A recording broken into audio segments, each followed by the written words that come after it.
2, 3, 4. Hello everyone, and welcome to the Power of Music Thinking. My name is Christoph Zürn, and this is the podcast for people with a musical heart and a wicked job.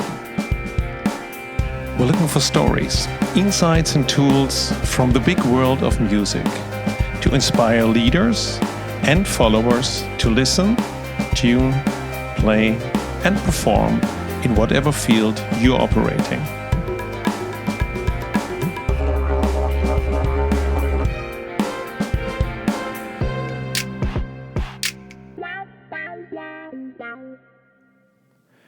My guest today is Professor Dr. Wolfgang Stark, teacher, researcher, specialized in organizational and community psychology and visiting fellow at the Vrije Universiteit in Amsterdam. With natural sounds like birds and wind in the background, we talk about how to co-create the sound of a company based on the processes of the organization and how a jazz band can bring organizational scores to life. We also talk about the reactable, an electronic table that can be played by non-musicians like an instrument to learn co-creation. And we also chat about the difference between learning and organizing and the meaning of improvisation in business and society. And we learn how patterns of success translated to a card deck can be used in co-creation, innovation, and change. Wolfgang, great to have you in the program. Hi, Christoph. Nice to be here. Wolfgang, you're sitting out in the open with beautiful weather, so I'm really jealous to see you. I'm sitting inside in the Netherlands. And my first question, Wolfgang, what was your first memorable concert or sonic experience that had an impact on you? Well, actually, I was starting to think about my childhood or my first, vinyl recordings or something like that. But the most memorable concert I experienced is a concert by Christopher Dell, the jazz musician. And he did something about 15 years ago, I guess, or maybe even more. It's called Music Over the Water. And Music Over the Water is a wonderful, not only recording, but we had him live here in our nice area south of Munich on an island. And Music Over the Water is kind of a improvised jazz piece together with famous other jazz musicians, which is kind of integrating nature. And that's because you mentioned the garden where I'm sitting. So that was really memorable. And it's then it was the time when I started to think about how could I work together with jazz musicians in my research. So that was kind of a starting point. So that's memorable, great. Of course. Oh, cool. And we even can hear some birds in the background. That's so right, that's very nice. Oh, cool. Wolfgang, can you tell us a little bit more about your background, who you are and what you do for a living? Well, I did for a living teaching, doing research at a university in the western part, not very far from the Netherlands, in Essen, in the coal mining, former coal mining area of Germany. And but I always lived south of Munich, or in the southern part of Germany. So one thing, just for a joke, my friend said, well, what you do for a living is commuting. So I commuted for 20 years by train between south of Munich and Essen, about 700 kilometers each week. So that was really a special time in a way. But to be serious, I'm a teacher and researcher at a university, and I'm a psychologist, and I'm specializing in organizational psychology and community psychology. So these are the two fields. Right. So a few years ago, when I talked to to different people about music thinking, and patterns, different people said to me, "Oh, you have to talk to Wolfgang. He knows a lot of." So different people introduced me to you, and I recall maybe it's 4 years ago. I paid you a visit in Duisburg, Essen, and you showed me the reactable. Yeah. Can you tell a little bit more about it? Because it's very hard to explain something that is also very visually, but also the idea behind it. Yeah. That the reactable is still kind of following me in my life in a way. We found the reactable when we started to think about to work with Christopher Dell, whom I mentioned already, in a project about corporate culture and innovation in business or in companies. And we asked ourselves, well, we know already, and everybody knows that sticking to a plan and these kind of things doesn't create innovation. So you have to think out of the box and these kind of things. And we try to find out who really knows about how to be creative in uncertain situations. And so we thought about jazz. So jazz is just something like that. And then we started to think about in that project, and we finally got that project to research improvisation and improvisation processes in companies and in organizations. So we started to think about, well, how could we link people, just normal people in a company or in an organization? We worked with municipalities and others. How could we link them to music, although they are not musicians? And then we started to look around, is there something like a device we could use? And we found the reactable. Reactable is a musical device which has been developed by some young guys in Barcelona and from Austria, which is designed. You can think of it like a table where you stand around, and this table has a touch screen. And the touch screen, on this touch screen, you can put little elements, right? And these elements are connected with a QR code on the bottom. And once you put it on the table, on the touch screen, they create sound. And by doing this, and the sound is everywhere. So by doing this, you can choose, for instance, the drums, a saxophone, a trumpet, guitar, all kinds of instruments. And everybody can play it because you don't have to learn how to play an instrument. So we've seen it first in Linz in a museum about digital instruments. There's a big museum. Yeah, Ars Electronica. Yeah, exactly, Ars Electronica. And if you have this reactable in a room, it's very easy to play, and it's very hard to get rid of people. So people stick to the table because they love it, because they can create music without being a musician. And that's what we used in order to, when we try to identify what is the sound of an organization or a company. So we didn't think about the sound of an organization like jingles or like composed music, which is familiar for long times already. But how could we create the sound of an organization based on the work processes of an organization?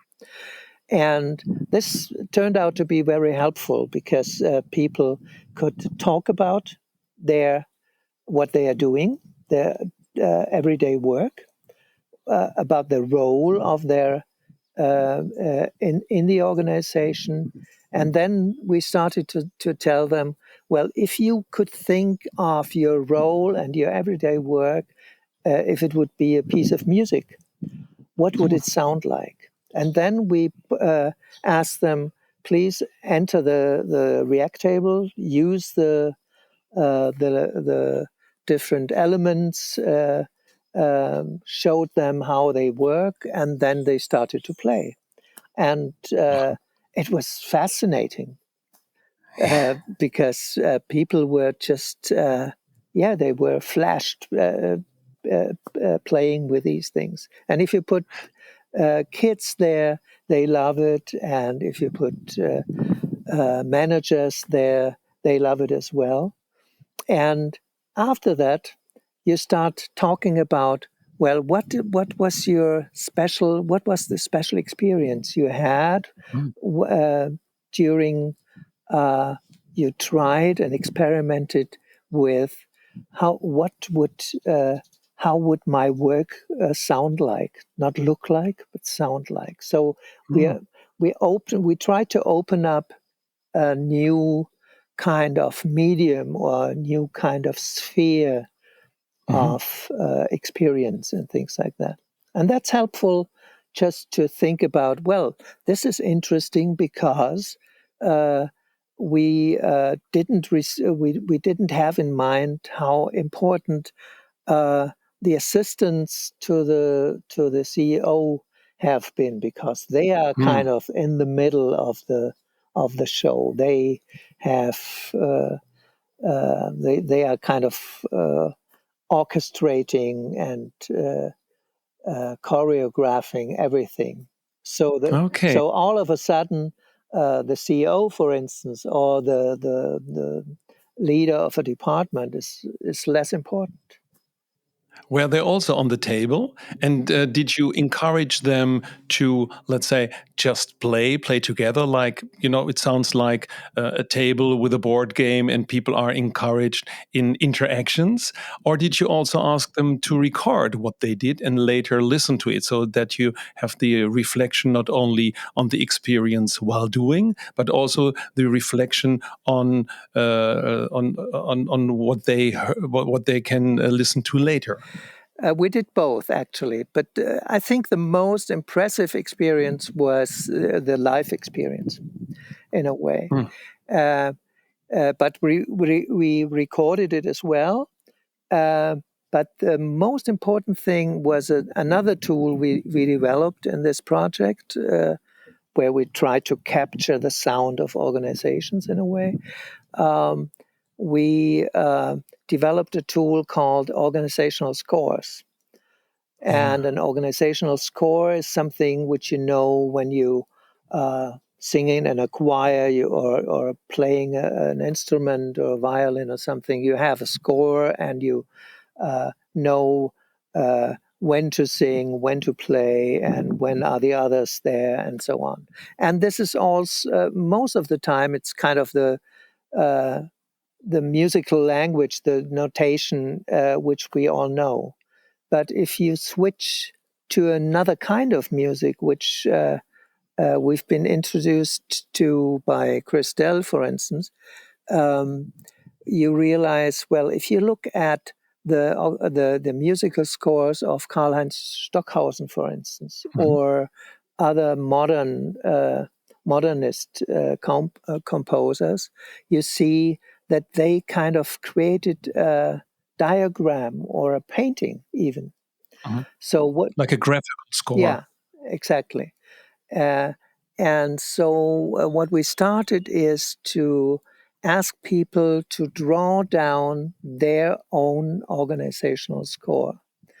And then we asked the jazz combo with Christopher Dell to play, to make music based on the score, what they see on the paper. And that was really intriguing and kind of mind-opening as well, because all of a sudden you look at your everyday work and your department or your organization in a completely different way.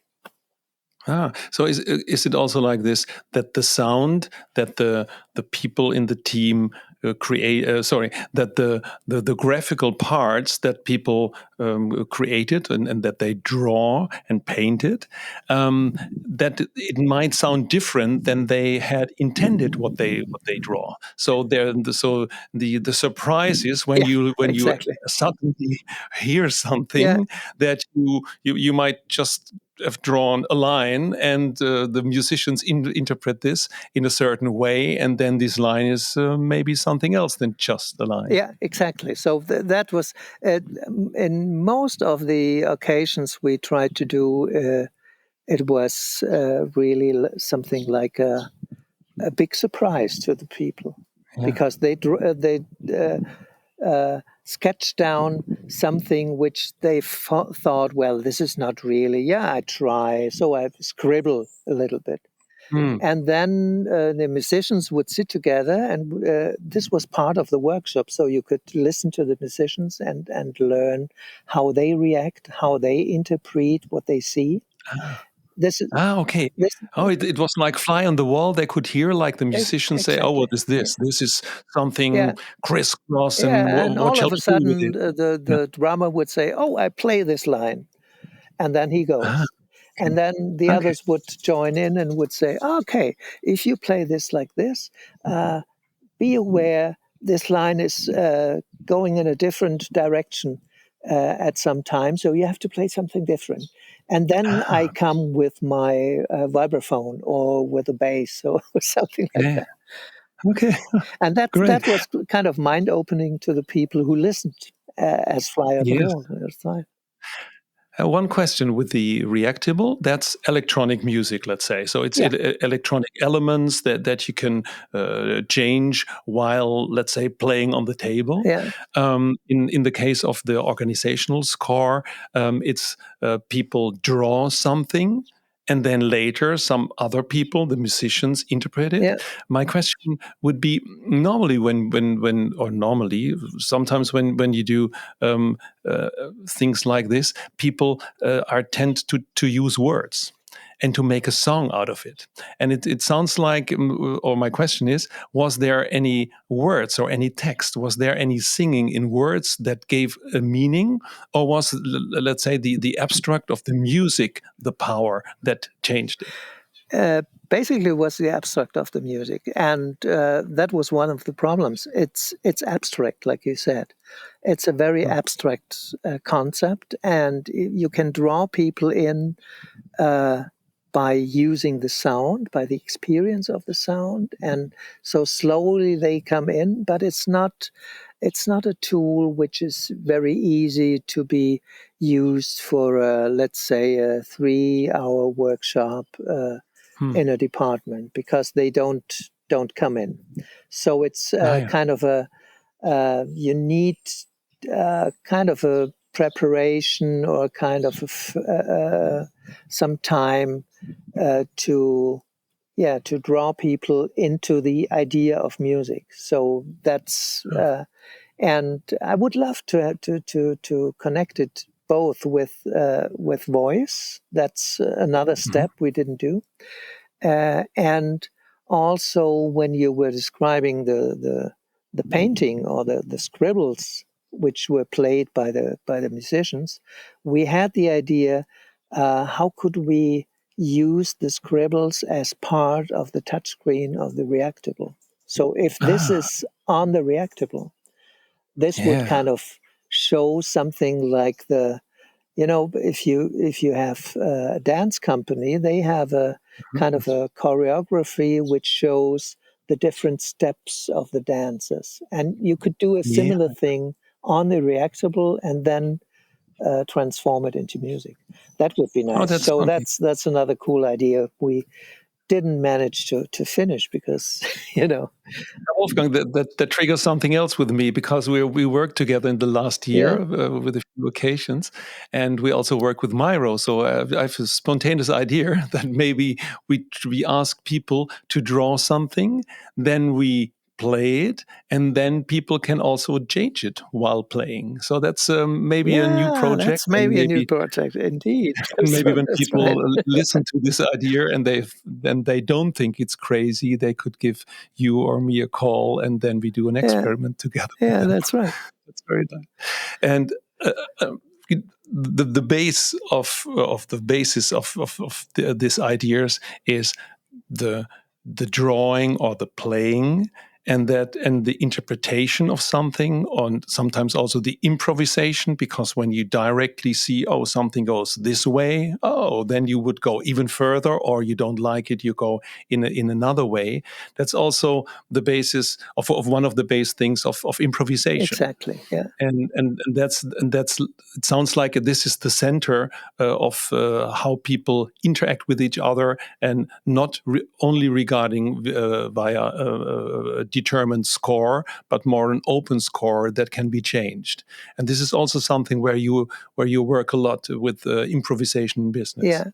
Yeah. Exactly. Because even before the pandemic, people realized, well, the world and the business world and the organizational world, also in non-business areas, non-profit areas, is moving so fast that once you identified rules, you have to change them.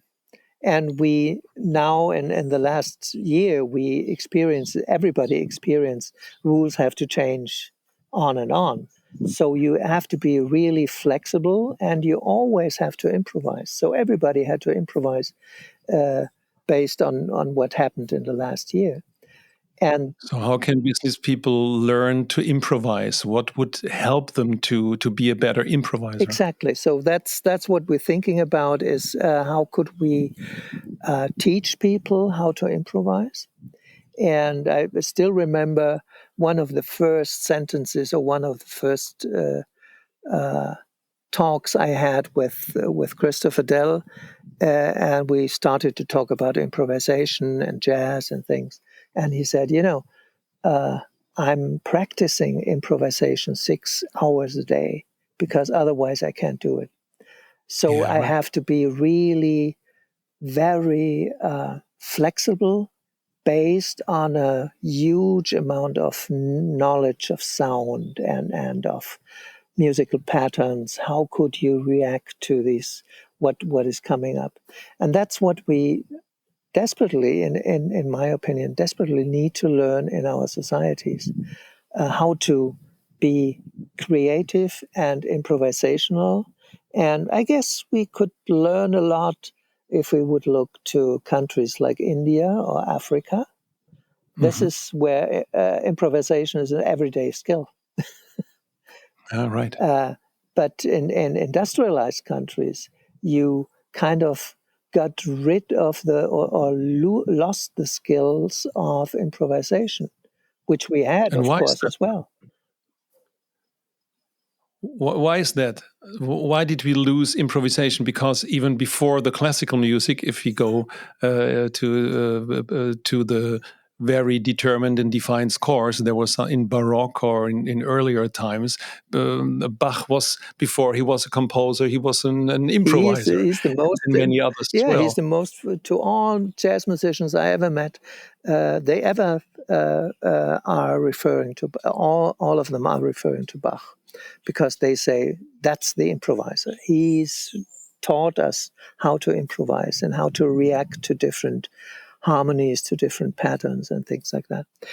Um, well, I think the most important thing is the if you have the look at the differentiation between learning and organizing.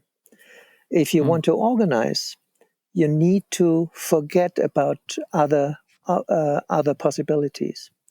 You decide, well, this is a table, and this table I will produce in this size with this material, and then it goes to an industry line, a production line, and that's how you forget all about different possibilities how to produce a table. So that's based on the idea of industry, on industrial production. And learning is quite the opposite. Learning is open up new opportunities to react, to act, to create, and to co-create. So learning is all about co-creation. Learning is all about change. And what we teach our students, both in school and in universities, is forget about the real learning. Reproduce the things we decided which are most effective, most efficient, and things like that. So we teach them to organize, and we don't learn them to learn. Yeah, that's why many people, at least in German universities, would say, well, people who finish our universities are good employees, but they're not learning about being an entrepreneur. So we are producing employees. And we have to ask ourselves, as in our society, and both in business and in other areas, do we really want to have only employees who follow the rules and these kind of things? And all the problems you could visit life in a way, or experience life in the last 12 or 15 months regarding vaccination, regarding all kind of things. How could we react as a society to the pandemic? All the problems were created by the organizing part. Because you started to think about a rule. Then you realize, that rule doesn't really work. So you have to change the rule, and you have to change the rule. And people go crazy because they say, well, why don't you, could you just stick to one rule? No, we don't, because it's not possible. So if we would have been able to learn and to teach improvisation, we've would have been much more creative and much more capable to react and to cope with uncertain situations like a pandemic. So in this regard, when we talk about politicians, so we should rather have politicians that are good in improvising, exactly, than that they are good in organizing, telling stuff that later they have to come back because it was just not true. Yeah, I guess you need both in a way, because you're a musician yourself, improviser. You know that good improvisation needs the structure, needs the basis, needs the patterns, needs high quality of how you play your instrument and these kind of things. Otherwise, it doesn't work. Otherwise, it's just crap. Right. And you just mentioned this a few minutes before when talking about Christopher Dill. So it's not improvising is not just I don't know what to do and I just do it. Improvising is a serious job, and you have to learn and to practice improvisation when you want to improvise. Yeah. And in organizations nowadays, or when we normally speak about the word improvisation, it's like, oh, something didn't work out. Oh, now we have to improvise. Right. But this is not real improvisation. This is just making the best out of the situation because we don't know anything else, and we just don't know. It's more the try and erroring instead of improvisation. Exactly. Yeah. Exactly. And because of that kind of built-in meaning of improvisation in our culture, people tend to invent other kinds of words, like agile, as not a very good attempt, but it's an attempt to open up the follow the rules and organizational thing. So how could we be more creative or more flexible in organizing? But that's only one step. You know, it's not the real thing about improvisation. So that's I guess that's the next step.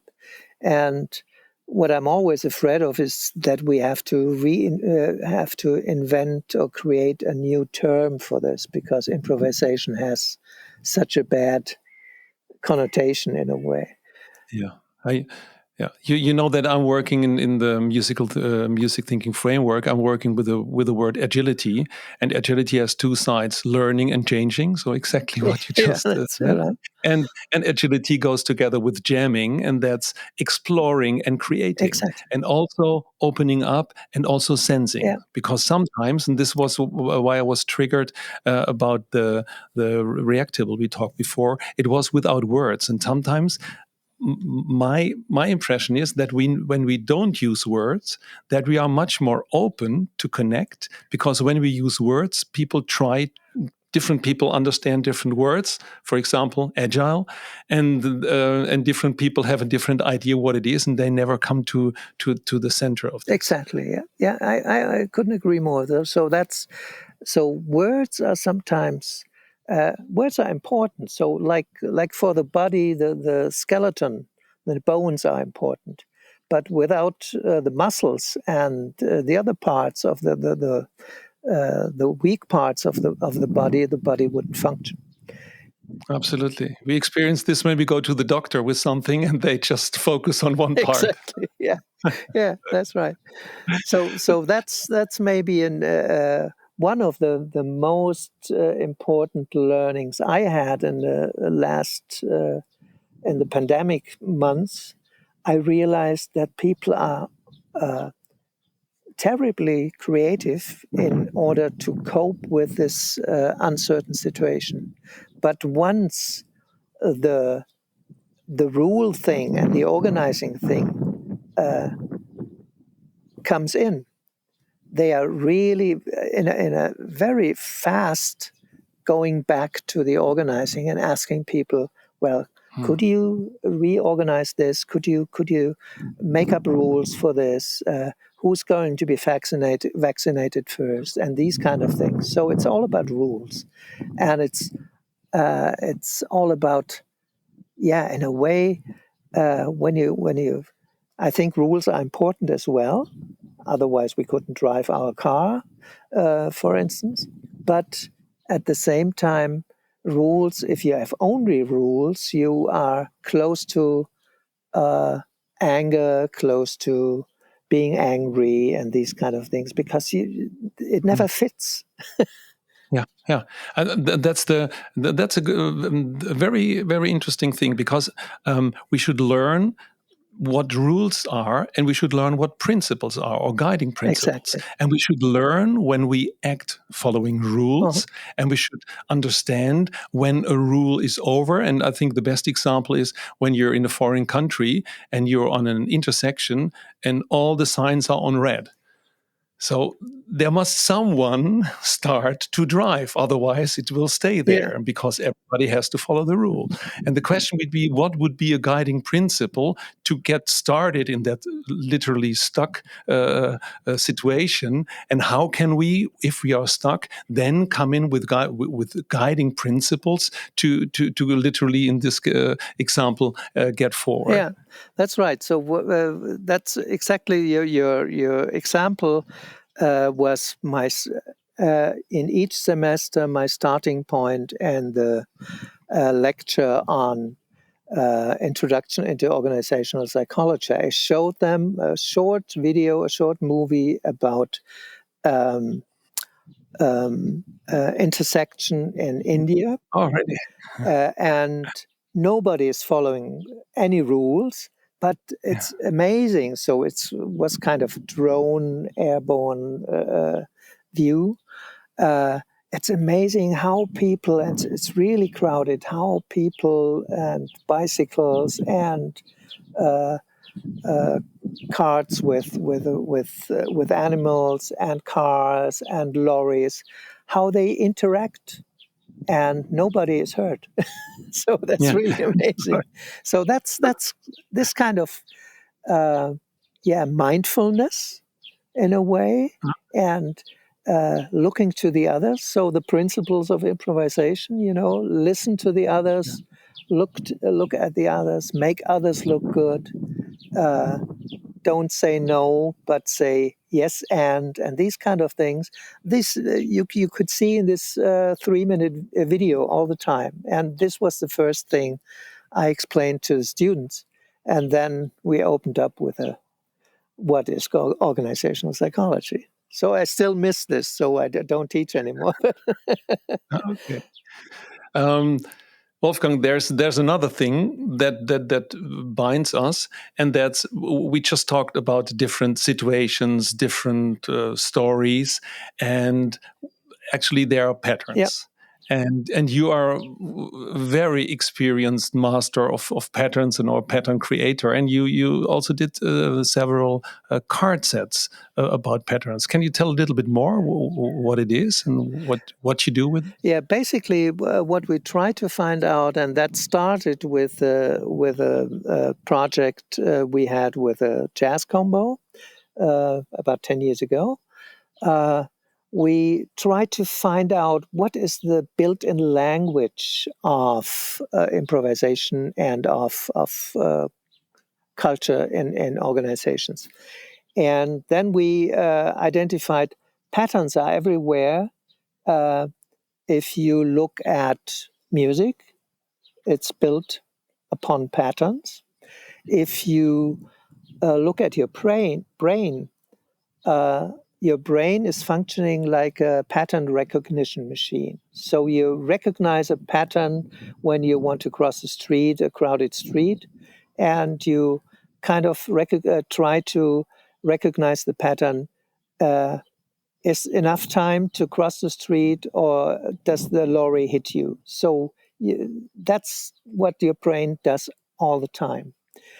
And and the idea of the patterns and pattern language is based on implicit knowledge. So it's kind of, some would say it's intuition. Yeah, you have the feeling. It's not, you don't have to think about, oh, this is the lorry, how far is it away? So you have a feeling, so you know when to run. And that's true for many kinds of situations in our social life, and so you don't react. If you're honest to yourself, you don't react by rules. You react by your implicit experience and your knowledge. And sometimes you also have a collective experience, which you call tacit knowledge. So you have two parts, and in order to develop a tool for to identify those patterns, we started to develop these card decks, which we didn't invent. So it was a good idea, which came from Canada. Originally, they created a card deck about how to work with groups. And it's only based on implicit knowledge, experience. What is your tacit or implicit knowledge how to work with groups successfully? And so we started to develop a series of cards about innovation, also about, for instance, dementia, how to deal with people who suffer from dementia. So it's also for the nurses and for the helpers. There are kind of built-in patterns which you can use. And the nice thing is, once you identify those patterns, and you identify them by just asking people what works. So we are just asking people, what is successful? Why does it work in your company? Why does it work in your nursing home? Why does it work there? Why does it work there? So you identify in a way the strength of the organizations, which are most of the time hidden. So they are not obvious. And most of the time they are not written down. So they are kind of part of the rules, but not part of the rules. So the rules, again, is the skeleton. And then you need the muscles, and the muscles is the implicit knowledge, is your experience, is your competence as a professional, these kind of things. And in order to identify that, you have to talk to people, ask people about their everyday professional life, what they work, everyday work, and things like that. And then you suddenly, not suddenly, but step by step, you realize, this is a pattern which comes again and again. And if you ask, let's say, 40 people about a certain topic like innovation, you realize, this pattern comes again among different people as well. So this seems to be a valid pattern. So it's kind of a social science approach, and it's kind of try to identify a dense idea of what's happening when you are successful in innovation, when you are successful in co-creation between different groups, when you are successful. And the recent card deck we did is about how could rural area be innovative. Yeah, So innovation in rural regions. yeah, exactly. So that's a different thing, because people react in different ways. There are different rituals. There are different traditions you have to take into account, which is completely different to urban areas. But they changed these patterns because a lot of people, because of the pandemic, rather go to rural areas Exactly. and Yeah, they that's work right. out of the city. Yeah, So that's interesting. yeah. It's you're right. It's changing, and the interesting part is how could we match uh, typical urban patterns with rural patterns, and not just do a takeover, uh, but develop the best out of both, or of the three worlds, for instance. And that's why we used develop the cards, because if you have one card, you can combine it with other cards. So you can, it's kind of a free flow and a free uh, continuous redesign. And that's what you basically do when you play jazz, for instance. You Yeah. continuously redesign sounds and redesign patterns and harmonics and things like that. That's what people do who do modern dance. They have different patterns, and then they redesign how they use the space of the stage or something else. That's nice. It's also connects with what we started our talk. These patterns and playing with the patterns or playing with the cards and how people play with the cards. That's a little bit close to how people acted on the reactable. So they bring in elements or Exactly. Yeah, modules. that's Now right. we A know good it's point. patterns, Yeah. and they bring it together, and maybe another pattern comes in, and they change. So the pattern are on your website, Mhm. patternpublishing.de, and are they all in German? But I think some patterns are also in No, English, right? it's we have an increasing number of pattern card decks which are in English as well. So the Okay. original one, which with which we started, was an English one, the group works deck, about how to work with groups, and we translated it into German. And then we Ah, started to produce German language decks, and realized, well, it's important to translate them into English. So that's what we did. So we have I think about 5 out of 10 card decks are both German and English.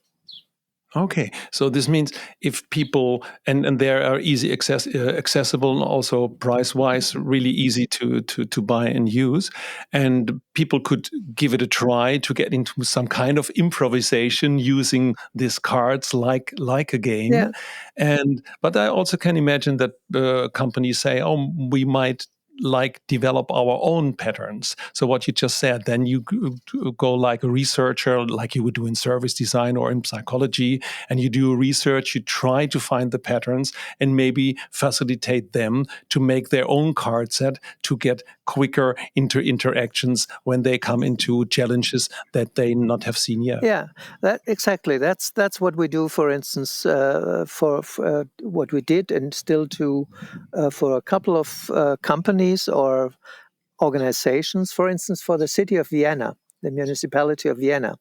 They had started out with the idea, well, how could we identify the patterns of success or the success factors in a program which was there for 15 years already? It's called Eco Business. And people asked, well, why are we so successful? Why is it working? And if the politics is changing, how could we be successful again without changing everything? And so we started out to identify their patterns of success. And then they created their own card deck, which they use for promotion, for workshops and things like that. And now we are about to finish another one about ecological procurement. So it's how people buy things, or organizations buy things on an ecological basis. And the other one, which I mentioned about dementia care, that was for an organization as well, who's kind of the head of a number of group homes for people with dementia. So they try to find out a tool which is easy to use for their nurses, for instance, and for the helping staff. Yeah, and the good thing with the cards is you don't have to use them all at once. You just can sometimes pick one by chance, exactly, and see, oh, what can I do with it? That's what they do. For instance, they decide, well, this today I'm using these two cards, and then they put it into their cloth and say, okay, I keep be reminded about this. So this is the rule of the day, for instance, or the pattern of the day. That's also combined with the mindfulness that you just mentioned a few minutes ago. And also you can mix different card sets. So cards are nice to connect and start a different discussion. Yeah. Nice. What are the projects you're working at the moment? At the moment, my most important thing, there are two. One thing is how to get an idea what is co-creation, because everybody is talking about co-creation, but it's not very easy to find co-creation, because most of the people would say co-creation is when we collaborate or when we cooperate between startups or business, or between a university and the neighborhood and things like that. But to identify the patterns of success of co-creation is not that easy, because it's not just sitting together and deciding about a goal or something like that, but you really have to try to find out the hidden knowledge, the implicit knowledge and tacit knowledge which is there.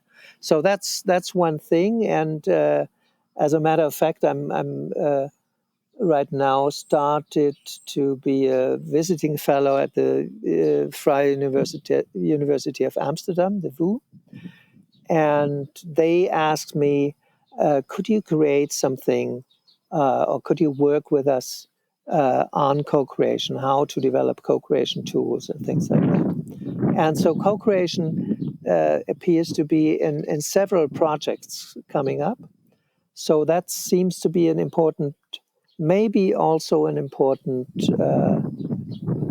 competence or important skill for the future, because we kind of lost the idea of co-creating based on the idea of we need to compete, who's the best, and these kind of things. And now we slowly redevelop or detect in a way the idea of how could we co-create in order to face challenges we're faced with. So, and that's what I identified together with a couple of colleagues on an international scale, based on the pandemic. When the first lockdowns came in, we realized that many people kind of reinvented their life and reinvented how to run a restaurant, how to make music, how to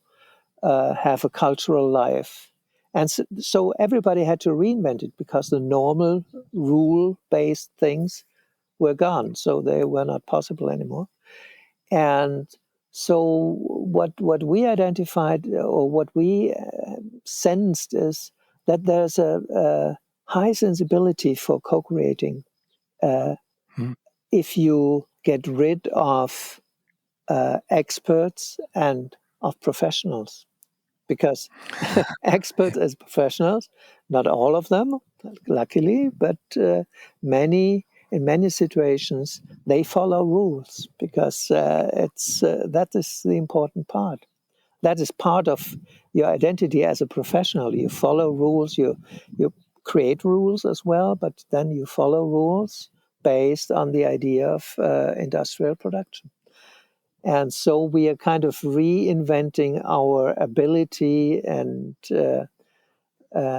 that's really fun. So we started to develop what we called a new currency of community and community resilience and co-creation, because the most resilient communities we identified during the last 15 months were neighborhoods or communities which were able to co-create. And so that is maybe an important competence for the future, or an important skill we need to learn. And once you start to think about co-creation, you're very close to improvisation, because in order to co-create, you need to improvise, and in order to improvise, you need to co-create. So So we get the circle around on that's that right. part. Yeah. And so we also say that musicians are natural collaborators, and this is for me also something like a reach out to musicians, because they have it very hard in the pandemic because they can't perform anymore, and it's a reach out to really get into the essence of where they're good at. Yeah. Finding patterns, creating patterns, breaking patterns, making patterns, Exactly. and co-creating, and maybe also in some way with the help of pattern recognizers and pattern makers, help them to help the rest of the society to make a step forward. Yeah, to be honest, I'm as a pattern recognizer, being a pattern recognizer myself, I'm learning much more from these kind of creative ideas.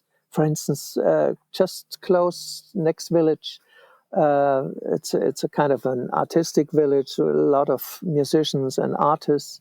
And one of the musicians, she started to recreate the music box. And she said, it's a music box on the garden fence. So she just said, if it's not raining, I'm sitting there each day at 6 p.m. and I'm playing accordion. That's my profession. That's as a musician.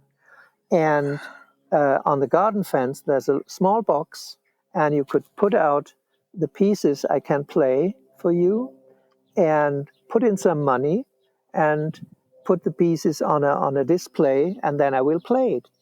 And so slowly about 40, 50 people would gather each day and say, oh, that's wonderful. And they had a lot of space because it was in the outside. So it was a very nice thing, and it kind of help people to survive in a psychological sense as well. So these kind of little pieces, again, little patterns, which you can combine. That's a beautiful example. That's a beautiful example. Wolfgang, I know you have another meeting in a few minutes. How can people connect with you if they are interested in pattern, in improvisation, or what you're doing in the VU in Amsterdam? How can they connect with you? Well, one thing is, you mentioned the website, the pattern publishing .de. So that's where you find the pattern ideas. I'm still working on my own web page, so it's not ready yet. So the easiest way is to send an email, Wolfgang.Stark at STV, so the other way around, Stark Wolfgang, STV, .de. So that's the easiest way. And I will put it in the show notes so that people don't have to recall it. And I'm happy to Wolfgang, to receive ideas, questions, whatever. great. Wolfgang, thank you so much for this talk. Thank you for inviting me. It was really pleasant to talk with you and also to see all the green in the background and sometimes hear the birds. So this was very nice. So thank you very much for being on the program. Okay, thank you, Christoph, for having me. Bye-bye. Thank you so much for listening. I really appreciate this because listening is one of the top leadership skills, and I feel honored about this. It is my mission to find, create, and share inspirations for meaningful collaboration based on music analogies. If you want to support this, please subscribe to the podcast, give us a rating, or write a review on iTunes or Spotify. And more inspirations can be found on musicthinking.com. We have a blog, and you can download the Music Thinking Framework. And finally, I would love to hear your feedback. And if you need help with a business challenge, please reach out to me via email podcast@musicthinking.com.